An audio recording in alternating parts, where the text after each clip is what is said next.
Have you ever wondered about life after death or questioned whether our existence is more than just a one-time journey? These questions have fascinated humanity for centuries. Today, I'd like to introduce you to Michael Newton, a renowned hypnotherapist and past life regressionist. His work sheds light on the mysteries of reincarnation, spiritual growth, and the journey of the soul. My journey into spirituality began when I was about 12 or 13, after reading a book by Raymond Moody about near-death experiences, NDEs. This book opened my mind to a world beyond the physical, prompting me to delve deeper into spirituality.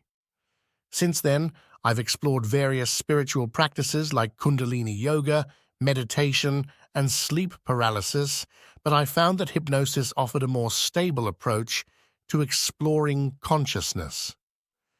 Hypnosis has long been associated with stage performances, but in the field of psychology, it has significant therapeutic applications. Hypnotherapists use it to help patients overcome phobias by regressing them to past events. Michael Newton, however, took this technique to a new level. While helping patients regress to their childhood, he unintentionally stumbled upon past lives, leading him to become a past life regressionist. Michael Newton's discoveries. Through his research, Newton discovered that souls have intricate journeys involving past lives, life between lives, and spiritual growth. His book, Journey of Souls, explores these concepts, revealing that after death, souls often rest before choosing their next incarnation. They are guided by spiritual mentors who help them select experiences that promote growth. One aspect of Newton's work involves how souls choose their lives based on the lessons they need to learn. A soul might choose to be a rich businessman, knowing it will face a roller coaster life, earning significant wealth only to lose it by age 35 due to mistakes. This journey allows the soul to understand success and failure's nuances.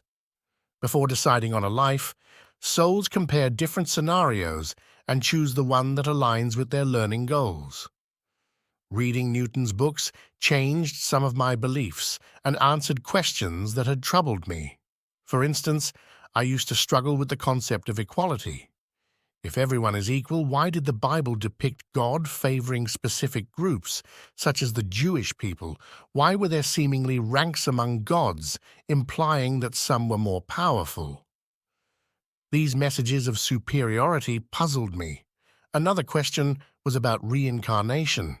If it's false, why do so many people recall past lives? And what happens to those who die young or lead miserable lives? What did they do to deserve their circumstances? Newton's work provided answers to these questions. Souls often take breaks between lives to rest and reflect. They then choose their next incarnation based on the lessons they need to learn. This process allows souls to grow spiritually and understand life from various perspectives. A rich person might choose to experience poverty, or someone constantly being female might choose to be male in the next life. It's all part of a broader journey toward understanding and balance. Newton's discoveries highlight the importance of balancing karma. Souls can't stick to one type of life for too long, as everything in the universe seeks balance. Ever since I read that we choose to come to this life, my perspective has completely changed. I used to think we were forced to be here, experiencing pain without any purpose. Life seemed like nothing but a string of hardships. Many people still view life this way, but Michael Newton's work has had a profound impact on me, revealing that growth comes through pain. The idea that pain isn't meaningless, but is a path to spiritual development, resonated deeply with me. This growth accumulates in our souls, making us more complete. Every experience and memory is recorded in the so-called Book of Life, which documents all of humanity's experiences and memories.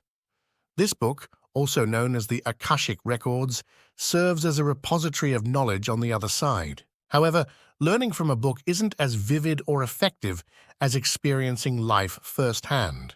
That's why we choose to come here, to learn through our own experiences. The choice to come here, rather than being forced, makes a significant difference. Since I understood this, I've become more proactive and focused on my spiritual journey rather than dismissing physical life as insignificant. The goal is to accumulate growth across lifetimes, eventually transcending physical life, much like the teachings of Buddhism. Michael Newton's work taught me that everyone we encounter is a teacher. They play a part in our spiritual journey, whether they help or hurt us. These interactions are lessons for us to grow, and often we've agreed on these roles before we even incarnate. That's why it's essential not to take things personally or seek revenge when others cause us harm. Instead, we should focus on our growth. A compelling story from Newton's research involved a person who hurt someone in a previous life. To repent, this person chose to become the victim in the next life to understand the pain they caused, while the person they hurt took on the role of the aggressor. This role reversal was an agreement between the two souls, demonstrating that there's often more to a story than meets the eye. Therefore, we shouldn't judge others harshly because we don't always know the underlying agreements or reasons behind their actions. Instead, we should focus on our spiritual growth and let our experiences guide us. Michael Newton's work has provided a compelling framework for understanding the journey of the soul. His insights suggest that life is a conscious choice made by souls seeking growth, with each experience contributing to spiritual evolution.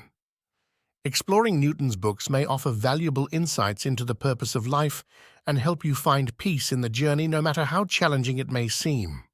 If you've ever questioned the meaning of life or felt weighed down by its difficulties, his work can be a guiding light toward deeper understanding and acceptance. Maybe in the future we'll introduce more details from his book. Until then, like and subscribe and stay tuned.